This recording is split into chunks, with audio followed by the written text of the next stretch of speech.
Buenas noches, cofrades. Bienvenidos a Cofradías en 7 Televisión. Suena como siempre Soledad de San Pablo, de Pascual Zueco Ramos. Precisamente hoy vamos a hablar de Zueco Ramos, de escames, de Puyuelo. Vamos a contarte una historia, una parte de la historia que estamos obligados a recordar para no acabar siendo deshonestos con nosotros. Porque fue aquí, en Málaga, donde nació el estilo de banda de cornetas y tambores. Un género musical que ha ido evolucionando hasta el punto de preguntarnos si ha perdido su esencia. Hoy tenemos por delante un momento de reflexión, de preguntas y respuestas. Vamos a hablar de 3 protagonistas, un jiennense, un granadino, un maño. Como dijo Enrique Romero en su pregón, Málaga es madre y maestra en la unión de voluntades, generosa como la que más, y aquí no sobra nadie. También tenemos hoy a un protagonista al que conocer mejor, pintura, diseño y restauración, una conversación en la que queremos llevarte en profundidad el perfil de un artista que ha sido cartelista de la Semana Santa y con quien vamos a disfrutar hoy junto a ti. Pero además de todo esto, hoy queremos recordar contigo a la figura de don Manuel Gámez. Se nos fue el pasado viernes, un sacerdote bueno y cercano, un cofrade que abrió mentes de cofrades. Nosotros, que lo hemos conocido, no podemos desposeer a las nuevas generaciones de cofrades de sus recuerdos. Por eso, hoy vamos a tener un recuerdo muy especial para él. Buenas noches, Jaime Moreno. Buenas noches, Fran. Muy buenas noches. Una noche y un día complicado por esta pérdida de don Manuel, pero tenemos mucho que contar. Tenemos por delante un programa que va a repartir a partes iguales historia, devoción, reivindicación, actualidad, estilo, va muy variado y, por supuesto, sin olvidar, como tú bien has dicho, el recuerdo a don Manuel Gámez. Bueno, antes de empezar con las noticias, Manuel León, muy buenas noches. Buenas noches, buenas y sonoras noches hoy en el programa de hoy. Hoy vamos a hablar mucho de música. Pues sin más dilación, vamos a empezar con nuestro bloque de actualidad. Las noticias que vamos a contarte, Jaime, Manu y yo. Vamos a empezar con el obituario, con el recuerdo a don Manuel Gámez. Jaime. Pues así es, y es que el pasado 18 de octubre el mundo cofrade recibía la triste noticia del fallecimiento del reverendo padre don Manuel Gámez. De forma inmediata empezaban a sucederse por prensa y redes sociales las muestras de condolencia y de pesar por la pérdida de quien fue uno de los sacerdotes más queridos y admirados de la diócesis. Ordenado sacerdote en 1950, han sido muchísimos los cargos de importancia que ha ocupado dentro de la diócesis, en la que además de su entrega al sacerdocio, ha participado como formador del seminario, director espiritual de diferentes colegios y hermandades. Actualmente era canónigo del Cabildo Catedralicio. Su inmensa actividad y la importancia de la misma le valieron el título de hijo adoptivo de la ciudad de Málaga en 1995. Gran impulsor de la arte, especialmente de la música, fundó la Coral de Santa María de la Victoria, que cumple este año su 50 aniversario. Fue director de la Escuela Cantorum del Seminario, la Escaronía también de la Santa María de la Victoria y la Coral de Santa Cecilia de Laurín de la Torre.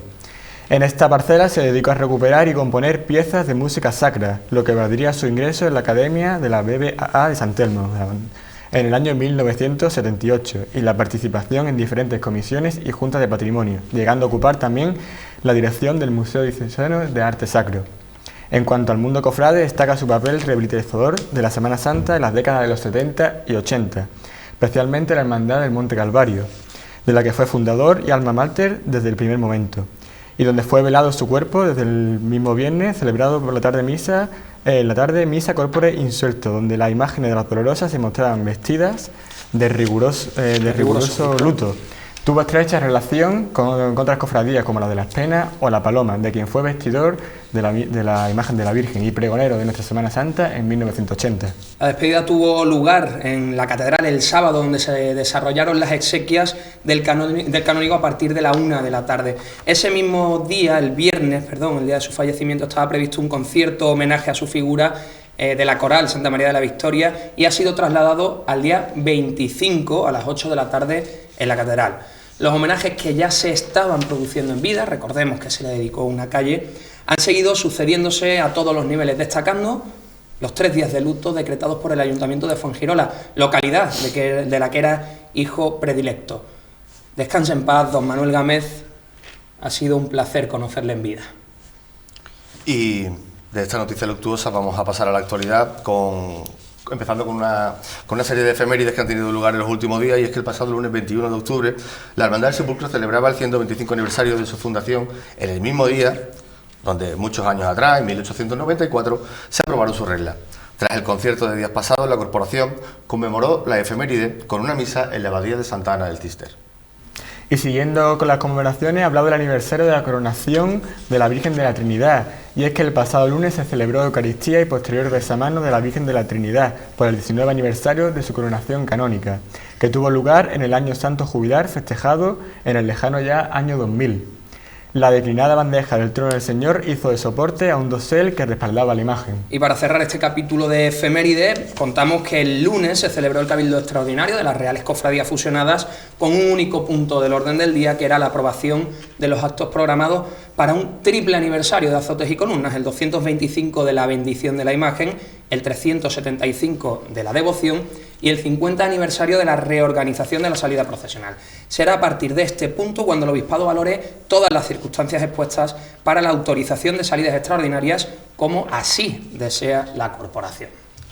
Y ya fuera de lo cultural y de las efemérides y dentro de las noticias de nuestro panorama cofrade actual, decir que la Hermandad del Rocío ha tenido a bien elegir a Rafael de las Peñas en la 39ª exaltación de Un clavel para el Rocío para su pregón. El hermano mayor de Dolores San Juan, pregonero también de la Semana Santa de Málaga, será quien enaltezca la tradicional demanda a la Virgen Victoriana.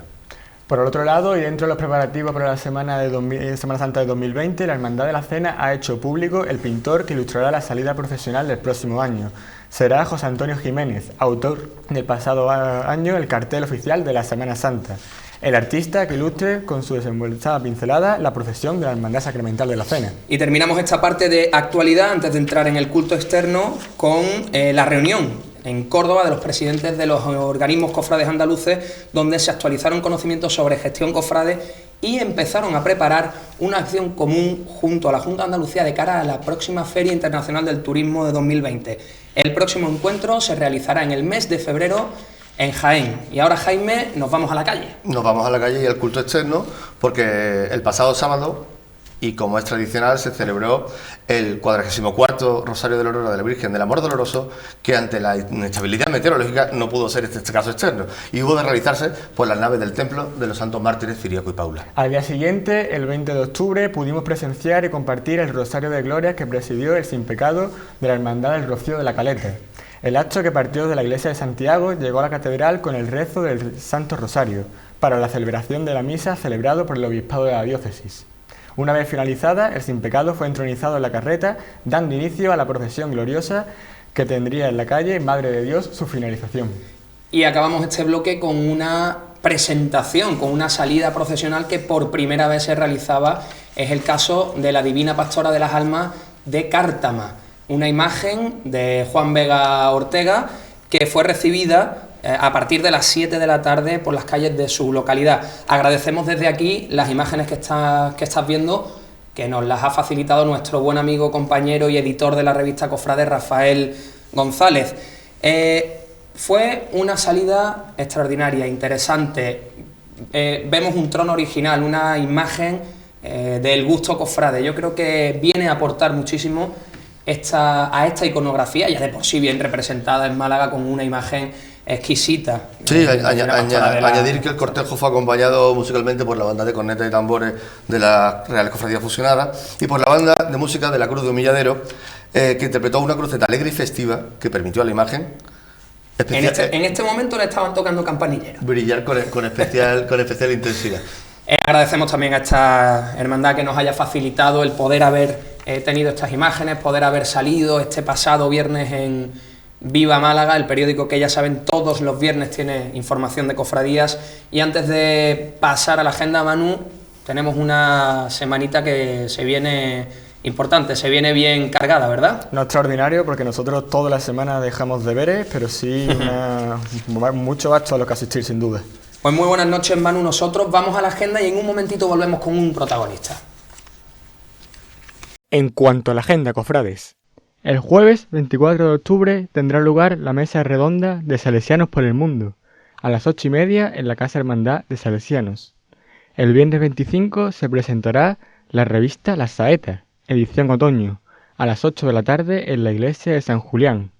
Los días 25 y 26 se celebra el aniversario de la coronación canónica de María Santísima de la Amargura Coronada, quedando su titular mariana en devoto besamanos en la ermita de Zamarrillas. El sábado 26 acaecerá el Rosario de Enfermos de la Divina Pastora a las 6 de la tarde. Un poco más tarde, a las 8:15, sonarán los sones de la banda de música de la Soledad de Mena, en homenaje a Eloy García, en la iglesia de Santo Domingo de Guzmán. Y para terminar nuestra agenda, el domingo 27 a las 8:15 de la mañana, tendremos el Rosario de la Aurora de María Santísima del Rosario. Estamos de vuelta de nuestra agenda, de todo nuestro bloque de actualidad, y vamos a empezar a hablar de nuestro primer protagonista de la noche. Vamos a hablar con nuestro primer protagonista de la noche y vamos a hablar de Francisco Naranjo Beltrán. Hablar de él es hablar de la parte más científica y minuciosa de nuestras cofradías. Jaime, la conservación, la restauración de nuestras imágenes, de nuestro patrimonio. Bueno, hablar de Francisco es hablar de la defensa y la custodia, prácticamente. De nuestro patrimonio, de nuestra historia material, de nuestra cultura y de nuestro patrimonio sensible, ¿no? Para legarla de la forma más prístina posible a las próximas generaciones. Junto a su valiosa labor en el campo de la restauración, no podemos obviar otros trabajos desarrollados en otras parcelas de la creación plástica, ¿no? La escultura, la cartelística, el diseño decorativo son otras de las aportaciones que Francisco Naranjo hace al mundo del arte y de las cofradías, y que lo convierten en un notable ejemplo multidisciplinar de la implicación de las artes al mundo de la Semana Santa. Pues muy buenas noches, Francisco Naranjo. Buenas noches. ¿Qué tal? Muy bien, un placer estar aquí con vosotros. Para nosotros también es un placer contar contigo, y vamos a empezar desde la actualidad. Vamos a empezar hablando de la parte de diseñador. Bueno, aunque en la actualidad mandan otras cosas que ahora vamos a entrar con ellos, pero iremos un vamos a lo último que vimos, que es ese puñal que estrenó la Virgen de Traspaso y Soledad. Y bueno, nos llama mucho la atención ese diseño, esa... pues la originalidad a la hora de realizar la obra, y por comenzar un poquito con una primera pincelada del diseñador Naranjo. ¿Qué secuencia sigues para llegar a realizar esta idea del corazón de Traspaso y Soledad? Bueno, este diseño es un encargo que partió de la Junta anterior a la actual para agasajar a la Virgen de Traspaso y Soledad por el aniversario, y me encargaron también el diseño de una corona. Entonces,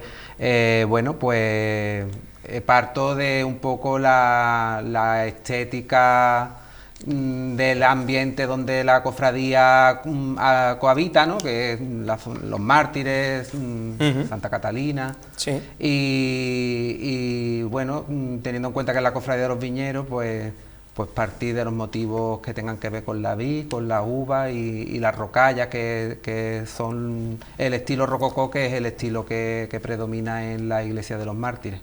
Sí, vemos que se implementa perfectamente con lo que es el conjunto también de la Virgen y el trono, pero si algo cobra enorme importancia en tu trayectoria y en tu trabajo, por lo de significativo, no por más o menos importante, es el tema de la restauración, ¿no? Bueno, es que esa es mi profesión realmente. Yo soy licenciado en Bellas Artes, entonces tengo una formación de artes plásticas en común, pero luego estoy especializado doblemente por restauración de escultura y de pintura. Y de pintura, así es.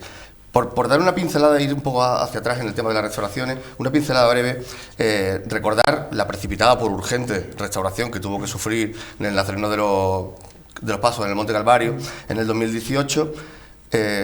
Básicamente, ¿cómo te encontraste en la imagen cuando la recibiste después del accidentado transporte por la enfermedad del señor Carmona? ¿Y qué tratamiento utilizaste para devolverle a lo más próximo a la originalidad? Pues digamos que el Cristo se había quedado en una fase intermedia de limpieza y que su estado no era el más adecuado como para exponerlo al culto, ¿no? Entonces a mí lo que me correspondió es llegar a completar la limpieza, valorar los restos que quedaban de Lava Rubio, de la policromía del Lava Rubio, que era la intención de la hermandad, recuperar esa policromía, y a partir de los restos que quedaban, completarla. En este caso, como los restos eran pocos, pues las reintegraciones iban a ser áreas demasiado grandes, pues opté por una técnica que fuese un poco más invisible, que se camuflase, que se integrase mucho más en el original, y eso fue básicamente lo que se le hizo. Bueno, el pasado 14 de octubre se aprobó en la diócesis la restauración del Santo Traslado, una restauración que es lo que queremos saber, si viene o no provocada por ese acto vandálico que, bueno, al señor le pintaron... Bueno, al hilo de ese suceso, pues lo que se ha hecho es retomar una idea que ellos hace tiempo que tienen, ¿no? Que es, pues, primero, a ver, la necesidad de encontrar si la policromía original sigue existiendo, porque como ya sabéis fue policromado de nuevo unos años atrás, y si es así, recuperarla. Y si no, pues igualar desgastes y que, bueno, pues del mismo exposición al culto que tiene la imagen, pues ya ha sufrido la policromía que tiene actualmente. Entonces, bueno, aquel acto fue claro, el eso que fue llevó a la un hermandad... poco el detonante, aunque el acto fue más artificioso de lo que al final sí. era el daño que fue, porque fue una cosa muy puntual y que de hecho subsanamos en 20 minutos, no tardamos más. Y además fruto de una gamberrada, que tampoco creo que tuviesen... Eso no entramos a valorar más allá de las connotaciones que se le estaban dando al acto, ¿no?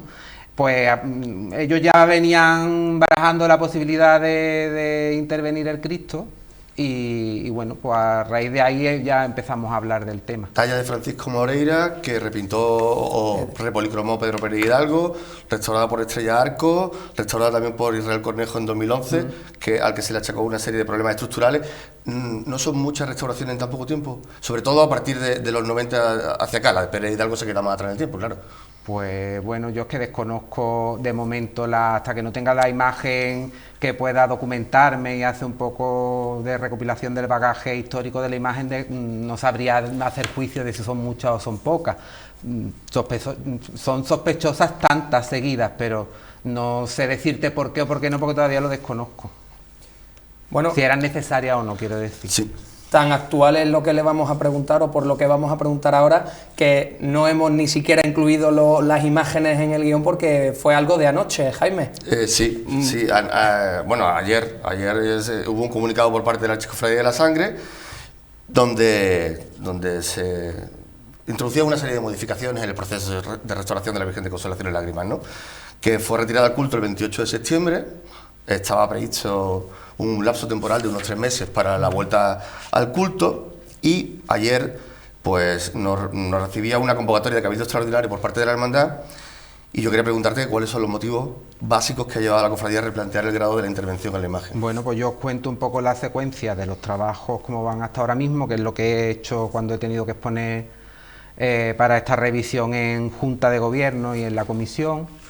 Pues básicamente yo el mandato que tenía del Cabildo era la limpieza de la policromía de Luis Álvarez Duarte, pero también se me pidió un estudio de la permanencia o no del original, pues debajo de esta intervención de Luis Álvarez Duarte, que fue tan polémica, ¿no? Entonces para eso se le han hecho radiografías, estratigrafías y un estudio a base de abrir pequeñas catas.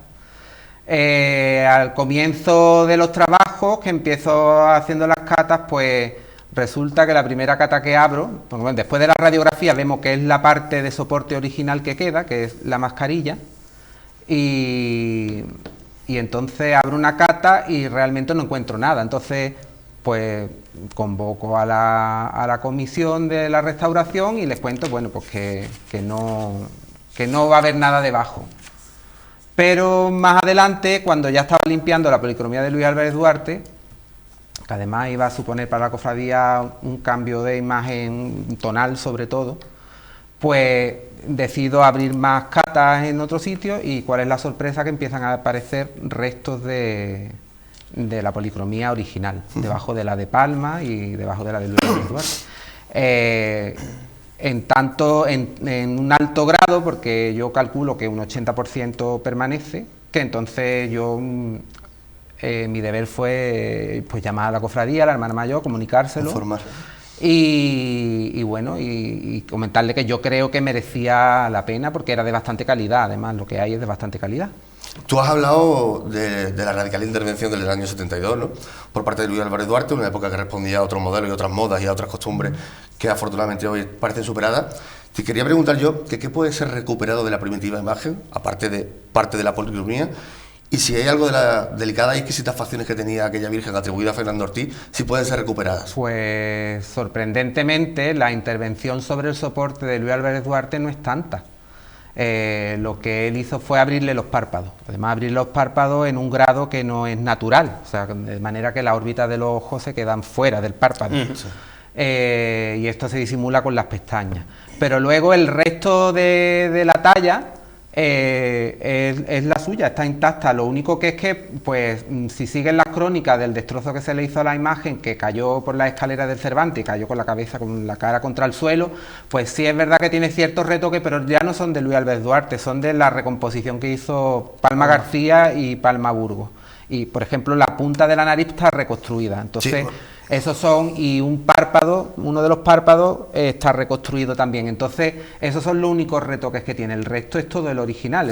Podemos observar una virgen de los años 20, una virgen de posguerra diferente y a partir del 72... Sí, además la radiografía se ve perfectamente que está intervenida en 3 tiempos diferentes por el soporte, ¿no? Porque aparece montada en 3 bloques y son 3 bloques de 3 maderas distintas y o sea, que puede localizar cada una de las intervenciones, además siguiendo las crónicas se corresponden a lo que ves en la estructura. Y en ese mismo punto, una última curiosidad que yo quería preguntarte, después de la exposición que ha habido sobre Fernando Ortiz, ha habido estudios muy minuciosos de obras atribuidas o muy fieles a la mano de Fernando Ortiz. ¿Tú crees que con las pruebas que se están practicando a la Dolorosa se podría llegar por pigmentos, por materiales en el estuco, a saber o digamos, a vincular a Fernando Ortiz con mayor precisión la autoría de la imagen de Consolación y Lágrimas? Yo creo que de Fernando Ortiz, vamos, yo no soy quien para dar una atribución porque no soy historiador del arte, pero sí es verdad que obras de las mismas características morfológicas y a nivel polícromo técnico he tratado bastantes, ¿no? Y ya sobre este tema hay una monografía sobre un nuevo escultor que era un poco desconocido, que es Antonio del Castillo. Y si nos fijamos en el modelado y en la policromía cuando se descubra todo lo original, mi parecer es que podría ser más de este círculo, o sea, sería más antigua, una imagen más antigua del siglo XVII, finales del XVII. De todas maneras, se va a proponer mañana en el Cabildo también que se hagan estudios, pues por ejemplo por el autor de la monografía, que es el más entendido en este personaje, en este escultor, que es Jesús Benítez Romero, o también tener en cuenta a José Luis Romero, para que él sí es un especialista en Fernando Ortiz. De todas maneras, en la época que se atribuye a esta Dolorosa Fernando Ortiz, todo se atribuye a Fernando Ortiz, y muchas de esas atribuciones luego se han ido cayendo por su propio peso. Ha pasado al imaginario colectivo y es de las pocas que todavía no ha sido desmentida. Yo creo que es anterior, esta imagen es anterior, es más antigua. De acuerdo. Y desde un punto de vista más... desde el punto de vista del obispado, de todo el papeleo en torno a eso, ¿cómo se afronta una modificación como esta en el proceso? Bueno, pues se informa y se vuelve a comentar el proceso que se va a seguir en este caso, cómo se va a hacer, y ya ellos valoran, que de hecho han valorado ya positivamente la recuperación por ejemplo, la recuperación de un patrimonio histórico. Claro. Es mejor que mantener una intervención. Bueno, ahí estaríamos perdiendo un poco la instancia histórica, pero bueno, también hay que tener en cuenta la calidad de lo que permanece, que subyace, que es lo que actualmente... Uno de los parámetros que tienen los criterios de restauración actuales es eliminar los falsos históricos, siempre y cuando sean recuperables los anteriores, ¿no? Me imagino que el informe que tú has desarrollado y que tú has trasladado a la hermandad y al obispado es muy favorable en cuanto a la conservación de la pintura, tanto por su cantidad como por su fijabilidad a la imagen, ¿no? Su fijeza y su buen estado. Sí, ¿nos puedes adelantar algún detalle sobre todo eso? Bueno, eso que en principio, bueno, al principio la valoración está hecha a partir de catas, no está la Virgen, no está todavía el repinte eliminado, porque todavía se tiene que decidir en Cabildo mañana. Y en cuanto a lo de los falsos históricos, lo que sí la hermandad tiene claro es que no se va a reconstruir nada, o sea, no se le van a bajar los párpados, aunque sería fácil hacerlo, no se va a hacer, se va a conservar lo que es el modelado como está actualmente, o sea, el modelado de Luis Álvarez Duarte, pero lo que sí se va a recuperar es la policromía que va a enriquecer en calidad a la propia obra. Claro, aquí ya entraríamos en una pugna entre el historiador, el comitente y el restaurador. un triángulo donde los intereses son probablemente contrapuestos. Bueno, mis intereses son los de la hermandad. Yo a nivel personal y profesional disfrutaría más, pues disfruto más recuperando una policromía antigua que conservando una que no tiene calidad ninguna.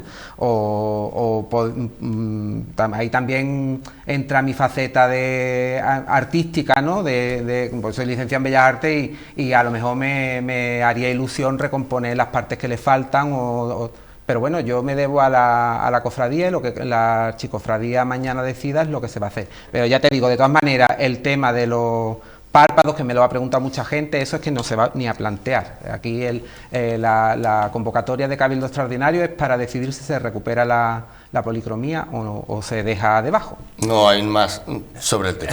No. De acuerdo. Bueno, de momento no hay más dudas. De momento.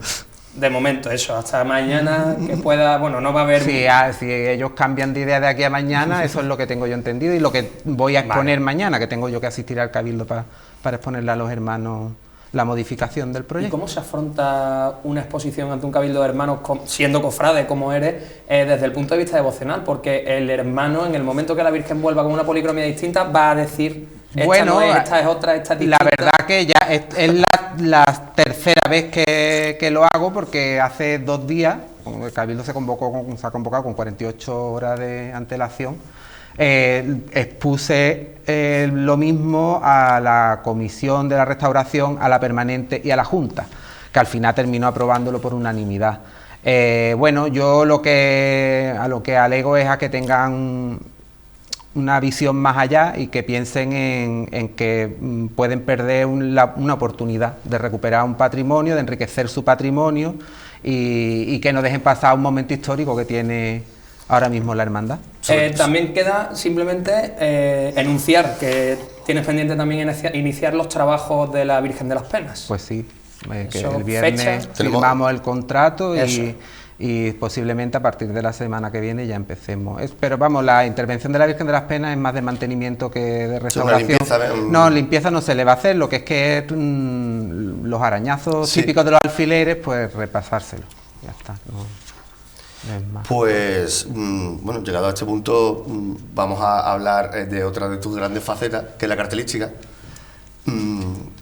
Tú has venido a revitalizar con un particularísimo estilo el género, por llamarlo de alguna manera, de la cartelística, a partir del pop art, de fusión de técnicas y estilo, pero sin nunca descuidar lo que es el clasicismo del cartel, ¿no? Esas tintas planas y... Yo te quería preguntarte, porque el género últimamente pega unos bandazos importantes y va de un lado hacia otro y no sabemos por dónde atajarlo. ¿Qué separa el cartelista del pintor y cómo ves en general esta disciplina y el cuidado de las hermandades sobre ella? Bueno, la diferencia entre un cartelista y un pintor está en que ni el fin de la obra es el mismo, eso de partida. Y hay que partir del origen de este tipo de obras cuando surge, con las técnicas que se hacían. Entonces yo considero que un cartel en la actualidad, si no debe mantener esa misma técnica, por lo menos interpretarlas, ¿no? Porque, bueno, ahora mismo yo siempre lo he dicho, que el cartel realmente no es necesario y es simplemente un hecho ritual que a las cofradías les gusta, porque bueno, les consigue otro acto y les llena un tiempo dentro del año cofrade. Entonces, por eso creo que también muchas veces los carteles no son necesarios y el tener esta proliferación de actos cofrades hace que se necesiten muchos autores para los carteles y esto vaya en detrimento de la calidad. Porque cuando se multiplica todo tanto, al final la calidad desciende. Y eso básicamente es que el cartelista, el fin de su obra es otro totalmente distinto al de una pintura de Caballete. Bueno, autor de la Semana Santa, del cartel oficial de la Semana Santa 2015, Coronación de la Soledad de Mena 2016, Magna de la Victoria en 2018, otros 4 carteles han anunciado salidas para la próxima Cuaresma. ¿Cuántos encargos hay ya? Uno solo tengo. ¿Solo uno? Este año me voy a cansar poco a la gente. No, es lo normal, ¿no? Tiene años que además viene gente nueva entrando y bueno, ya yo he pintado ya muchas cofradías, es normal que el interés también vaya ¿Alguna bajando. 2 veces? Sí, que es normal que el interés descienda, ¿no? También, y este año solo tengo el cartel del aniversario de los estudiantes, de la cofradía de los estudiantes. Bueno, ese es precisamente uno de los retos para los cartelistas, para los pintores, porque el estudiante siempre innova, incluso trae... De hecho, cuando apostando por ese cuando tuve la entrevista, en este caso fue con Santi Subirón, el que me convocó para comentarme el tema, y yo le dije, bueno, vosotros siempre apostáis por una obra muy contemporánea, muy moderna. Digo, yo no soy ni moderno ni contemporáneo, más bien tiendo a lo clásico. Y me dijeron, bueno, pero nosotros te buscamos porque queremos tu estilo y ya está. Y bueno, he intentado, pues, por lo menos plantear dentro de la obra que ya está hecha, pues, por lo menos que se vea la evolución dentro de mi producción, ¿no? Pues Jaime, lo vamos a tener que dejar aquí. Por mi parte, solo desearle mañana toda la suerte del mundo en ese cabildo. Suerte a la hermandad. A mí, yo de todas maneras, ahora mismo soy un técnico en sus manos y ya está. Francisco, La hermandad es la que tiene que tomar la decisión más la correcta. suerte de la hermandad, la tuya y la en general, la de la historia y la de las cofradías de Málaga, va de un mismo lado. Suerte para todos y suerte para la hermandad, que sea para todos. Muy bien. Pues muchísimas gracias por Gracias estar a con vosotros. nosotros, gracias por el esfuerzo de haber venido. Por este rato tan agradable. Gracias. Y bueno, queda todavía mucho, y sabiendo que tenemos la presentación del cartel de estudiantes, seguramente nos volvamos a ver antes de Semana Santa. Muchas gracias. Estupendo, gracias a vosotros. Bueno, no te vayas, que volvemos en un ratito. Una segunda parte cargadita de música. Vamos a hablar de los bomberos, vamos a hablar del estilo de las cornetas y tambores, y vamos a hablar con Arturo Cáceres. En un momentito estamos de vuelta. Hasta ahora.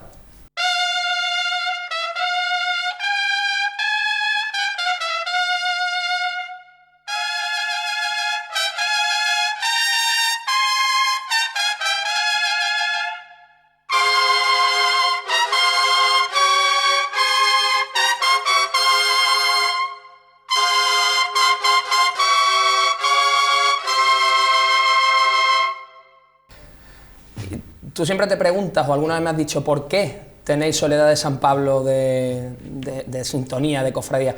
Pues algo muy sencillo, lo dije en la procesión extraordinaria de la humildad, que por cierto la tienes disponible en YouTube, porque a mí el sonido clásico me vuelve loco, y a mí las cornetas al estilo clásico me vuelven loco. Claro, yo conozco a nuestro invitado de hoy desde hace tiempo, pero sobre todo esta cuaresma he podido tener más relación con él a raíz, pues, de esto, de los medios de comunicación. Hoy vamos a hablar con un entendido, un estudioso de la música de cornetas y tambores, que nos va quizás a echar abajo algún castillo de arena, algún falso mito, pero sobre todo nos va a enseñar cosas. Nos va a enseñar cosas porque, como decía al principio, sería deshonesto con nosotros, con nuestra historia, con la Semana Santa de Málaga, no reconocer y no ser conscientes de que en el año 1911 la banda de cornetas y tambores del Real Cuerpo de Bomberos nace en Málaga. Y nace una banda de cornetas y tambores que fue el inicio de un estilo musical que hoy, bueno, pues forma parte de ese tridente que todos vemos masivamente, pero sobre todo el estilo de cornetas es el que se ha convertido en un estilo quizá más popular. Hoy vamos a hablar de esa trayectoria, vamos a conocer a protagonistas, todo Jaime Moreno, a través de la voz de Arturo Cáceres, que hoy nos acompaña, y ahora le vamos a dar las buenas noches. Sería imperdonable por nuestra parte no ser fieles a nosotros mismos. Estamos hablando de la génesis de un estilo, de un tipo de música cofrade que ha hecho furor a lo largo del tiempo, que su evolución ha sido cada vez mayor en la profusión de composiciones, en la complejidad de las formaciones, y todo parte de una línea hacia la que todo va y es bomberos. Así que a partir de ahí... Pues Arturo Cáceres, muy buenas noches. Buenas noches, ¿qué tal? Lo primero, muchísimas gracias. A vosotros. Pues 2 veces que te he pedido algo, cuando has ido a hablar de bomberos, el no ha pasado ni por tu cabeza. Bueno, sí, primero le pido permiso a ellos y muy especialmente a Juan Bru, que es una de las personas que más me ayuda y me orienta sobre la historia de bomberos, porque él es historia viva. Claro, en Málaga tenemos ese origen del estilo musical de cornetas y tambores hace más de 100 años, porque nos cuentes desde el punto de vista de esa historia viva, cómo surge este estilo y sobre todo por qué. ¿Por qué? Eso me pregunto yo también muchas veces. ¿Por qué? Pues nace de la afición de unas personas que su oficio es el de bomberos, pero históricamente la corneta y el tambor está involucrada en el cuerpo. Ya en el año 1862 está reglamentado que los toques en las maniobras para extinguir los incendios se indiquen a toque de corneta. Las órdenes se dan a toque de corneta y de ahí nace todo. Les gusta la Semana Santa, la música, la primera vinculación de la música con los bomberos es en 1884 con su banda de música y desde ahí hasta el día de hoy. Y en ese punto, Arturo, ¿cómo se entendía el estilo? ¿Qué elementos diferenciadores con la música anterior a partir del surgimiento de bomberos se suceden? Porque, bien, según tengo yo entendido, antes era música militar lo que más o menos sonaba, ¿no? Sí, las fuentes son militares, son toques en arpegio, lo voy a cantar, el tito, tito, tito, de ahí nace todo. Sin embargo, los bomberos parece que desde primera hora tienen una inquietud distinta por destacarse. Las primeras marchas, como dije anteriormente, eran para bandas de música, son marchas que todavía no han aparecido, pero las partituras están. Es decir, que hay un vacío histórico documental, pero que esos documentos existen. Existen. Como ocurre con imaginería que no está descubierta, o sea, hay alguien. En el siglo XIX, recalco, música, sí, banda de música, con el aliciente de que es que el director de la banda de música es profesor del Real Conservatorio María Cristina y es profesor de cornetín, se llamaba José Fernández. Y entonces la escuela de toque que tiene la banda de bomberos bebe de las fuentes más académicas del siglo XIX. Para nada, son unos señores aficionados que se dedican a pegar 4 pititos. De ahí probablemente que la primera referencia documental que hay es el intento de anexión de la banda de bomberos a la banda de música, por su formación y porque no iba ni mucho menos a desentonar en nada por formación, vamos. Parece ser que sí, que la banda de música del cuerpo de bomberos, que hace las funciones de banda municipal a finales del siglo XIX, tiene su sección de corneta. Eso no se puede demostrar, pero sí hay fotos de Vicente Tolosa el Orduy de principios de siglo donde ya se ven los bomberos desfilando con cornetas. Y llevan el uniforme que anteriormente había sido uniforme de la banda municipal de bomberos de Málaga.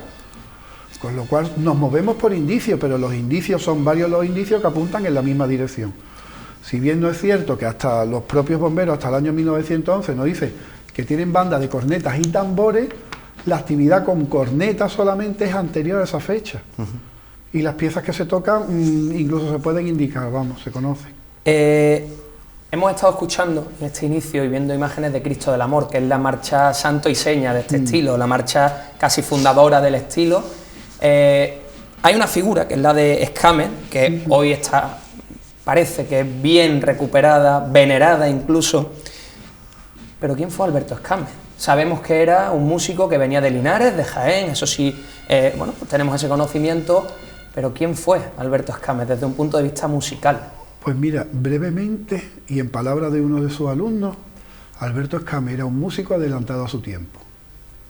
Así me lo definieron una vez y la verdad es que creo que es la mejor imagen que podemos dar de una persona que muchas veces llega a ser incomprendido porque él ve las realidades de otro punto de vista.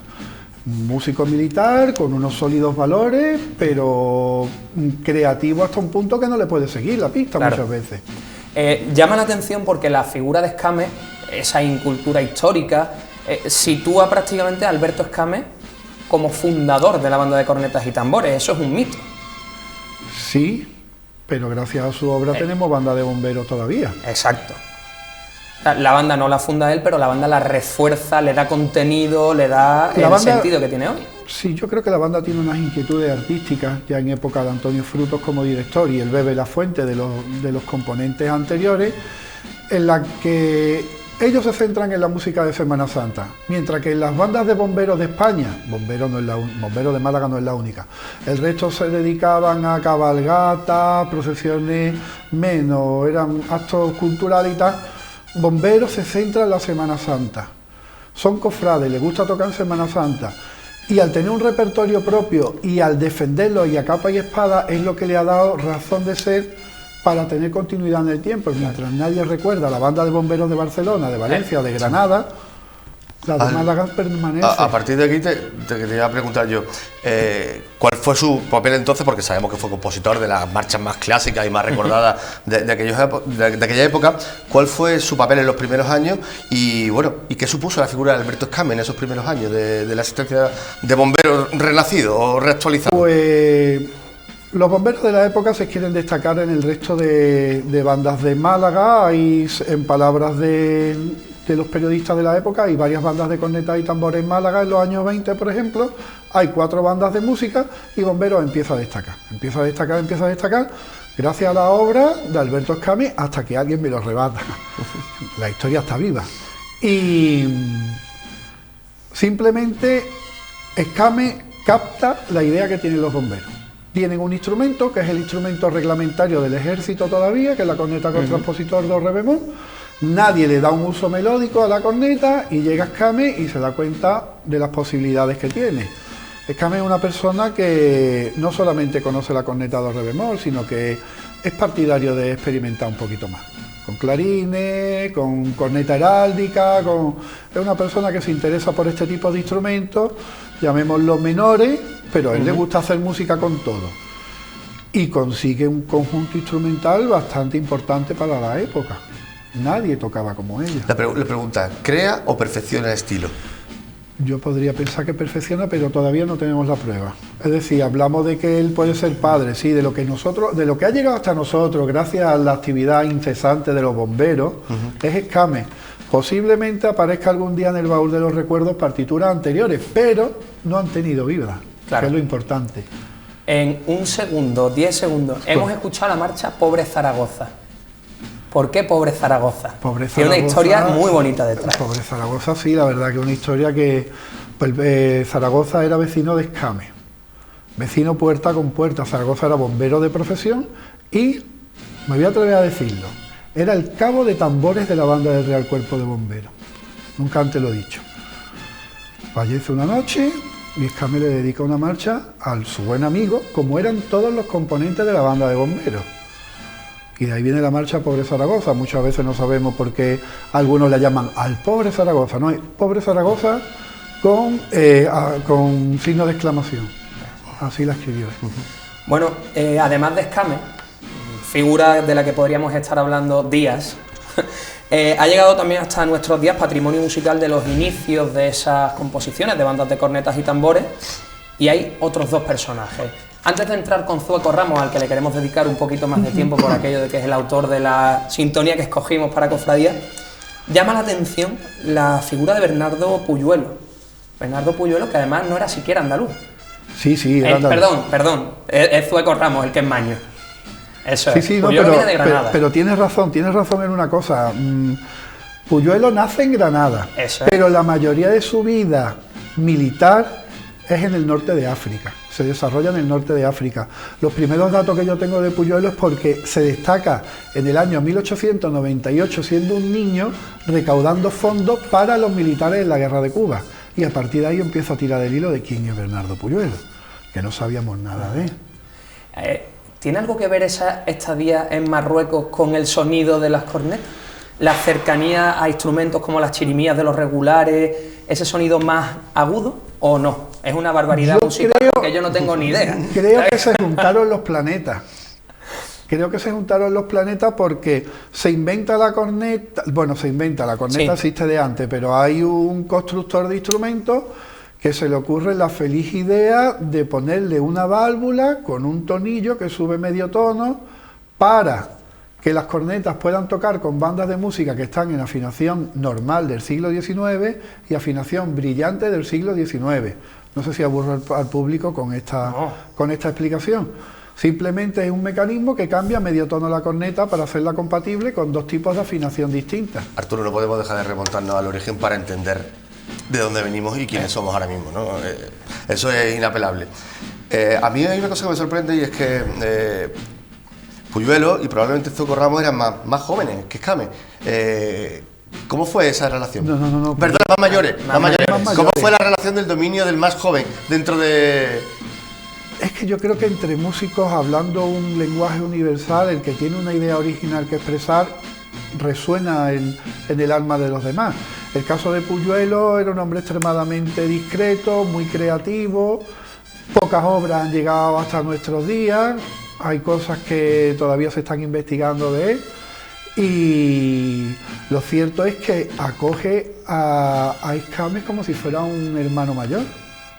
Sí, sí. Desde el punto de vista creativo y compositivo. Sí, pero es curioso que, digamos, lo que es la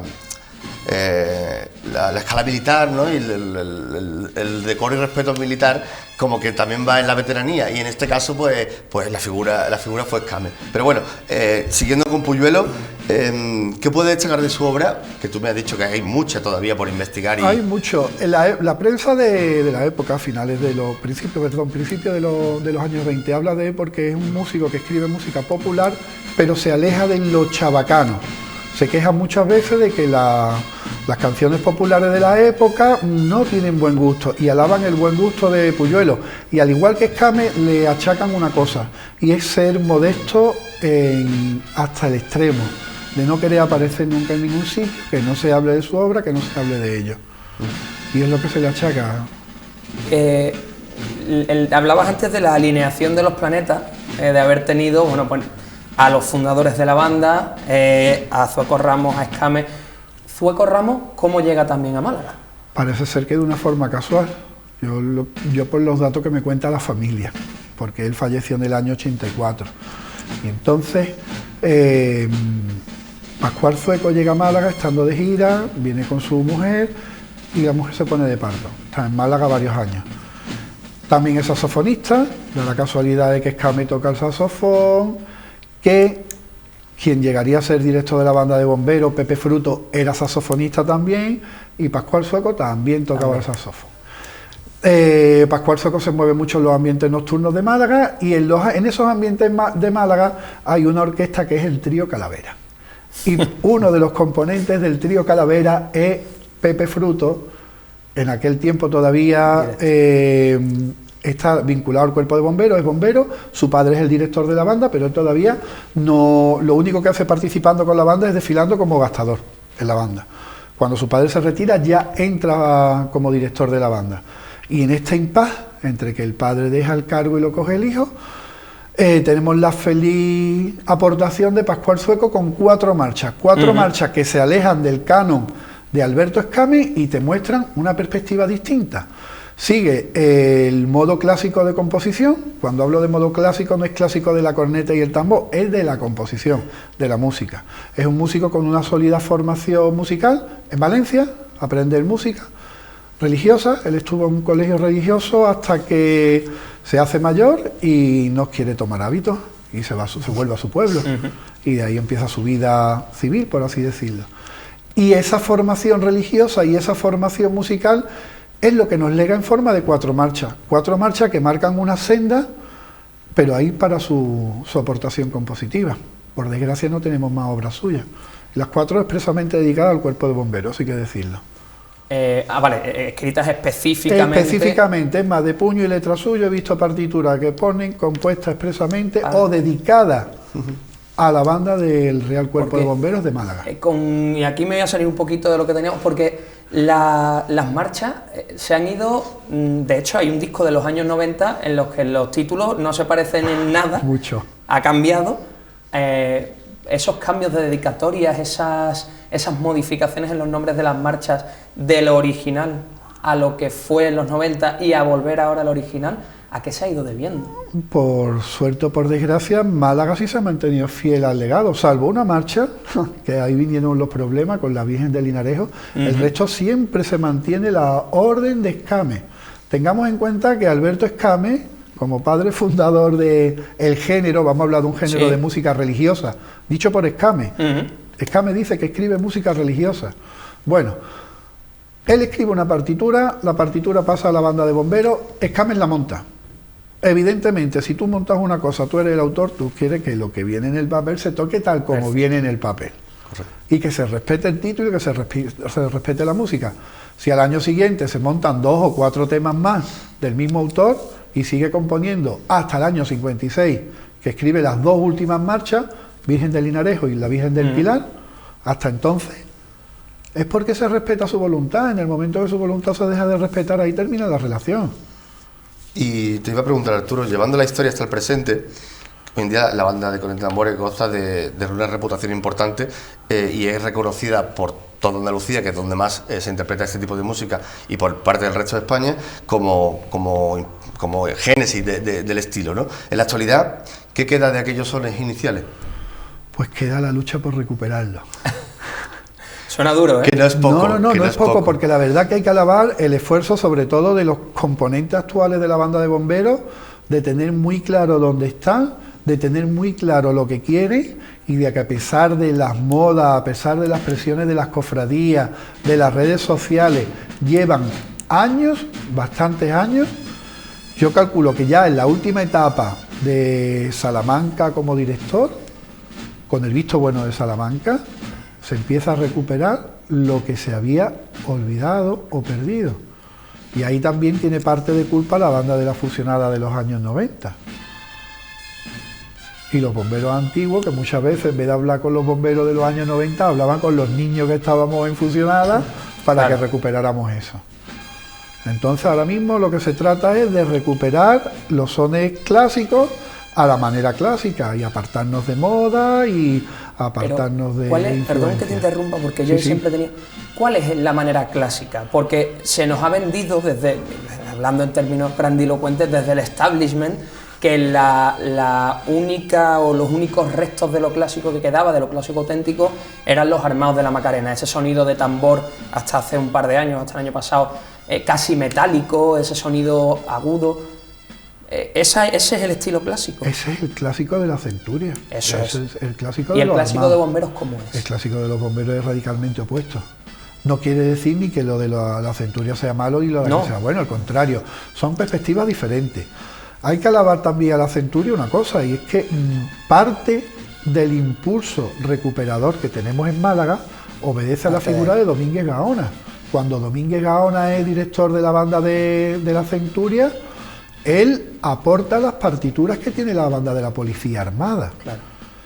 Y muchas veces el acceso a la información que teníamos venía reflejado por las partituras de la Policía Armada de Sevilla, no por las partituras de Escame. Las partituras de Escame es algo que todavía se está investigando. El archivo de bomberos está ahí disponible, pero claro, para personas que realmente se acerquen con un interés sincero. A nadie le gusta ver una partitura del maestro Escame en las redes sociales y alguien enseñoreándose con ella como si fuera alguien que mata a un ciervo y se hace una foto. Y volviendo al tema del estilo, es importante remarcar que muchas veces el escuchar grabaciones desde otra perspectiva de la misma música vicia la enseñanza del estilo correcto. ¿Por qué? Porque hay formas y formas de tocar. Y cuando desde Málaga defendemos que hay que centrar el sonido, que el sonido tiene que ser redondo, que tiene un color tonal distinto, todas esas cualidades etéreas, es difícil enseñarlas si los niños o los menos niños se van a cualquier plataforma o YouTube y escuchan una grabación anterior. Nos pasó el año pasado un bombero decir, vamos a recuperar la marcha penitencia de Zueco Ramos. Y antes de mirar la partitura y leer de la fuente original, que está en el archivo de bomberos, porque tienen personas que escuchan una grabación que no tiene nada que ver. Podríamos concluir en que el estilo se aprende, no se enseña. El estilo se lleva dentro. Sobre todo, sobre todo. Se lleva dentro. No podemos hablar de que la virtud está en el término medio. Aquí se trata de un equilibrio en un montón de cualidades. Las personas que han bebido de las fuentes del estilo de bombero antiguo, aunque hablábamos fuera del micrófono de lo estridente que podía sonar, pero quedaba algo en el fraseo, la articulación de notas, en cómo te expresas. Ahí es donde tenemos que centrarnos, en la expresión, y no buscar otra forma de expresión que complementan al clásico, pero que no son el clásico nuestro. Arturo, ¿cuándo vas a volver? No. Porque es que se me quedan muchas cosas que preguntarte, porque creo que hace mucha falta este conocer de verdad la historia, o conocer la historia que no conocemos. Bueno, pues vamos a ver. Y si puedes venir acompañado, mejor. Sí, puede ser. Yo, claro, tampoco quería retomarla. Hay una frase que repite mucho Salamanca, que esto es debut, despedida y cierre. Bueno. Y entonces, si vosotros queréis, pues vamos a ver cómo podemos ampliar un poquito, sin llegar a ser pesado, porque es un tema que estamos hablando de que nos llega a las 40 marchas. El clásico de Málaga son 40 marchas. Pero este es nuestro, que tenemos que ponerlo en valor y lo necesitamos. Es la fuente en la que tenemos que beber. Y un breve inciso nada más. Porque si dominas el clásico, puedes tocar cualquier palo, pero domina el clásico. Claro. Si toca, lo voy a decir claro, piru, biru, biru, biru, bi, y todo es tirorí, tirorí ahí arriba. Pero luego, venga, hazme una frase. No, es que yo soy primera piano, yo esto no... Esto es como los chefs de estrella Michelin. Primero es un huevo frito. Sí, toca. Si es que lo más difícil de tocar es el clásico. Exacto. Llegamos a un momento en que evocación, pa, y el pa, se me pierde la gente. No es capaz de clavar cada nota en su sitio. Simplemente eso, domina el clásico y dominará todo lo demás. Pues nosotros lo tenemos que dejar aquí porque no hay tiempo. Yo ya te digo que es que me quedo con muchas ganas de conocer más. Pero bueno, agradecerte muchísimo el haber venido, tu tiempo, y agradecerte ya en nombre, o sea, como cofrade, ese intento, ese trabajo por recuperar la historia viva y la historia pasada de nuestra Semana Santa. Gracias. Gracias, no tiene precio, ¿eh?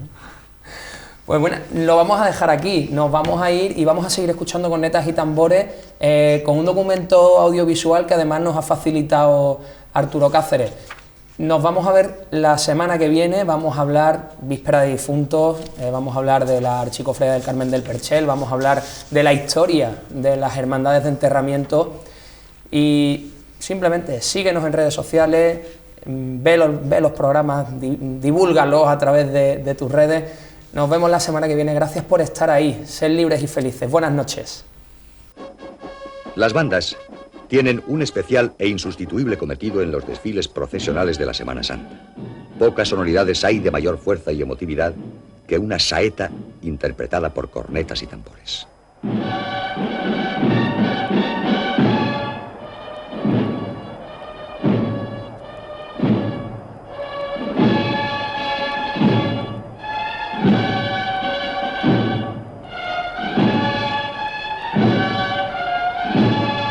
Otra de las misiones de estas bandas es complementar los sonidos del haz de música con sus brillantes dibujos contrapuntísticos. Esta fórmula de cooperación cornetas-músicas aporta un extraordinario colorido sonoro y una especial vibración a las marchas.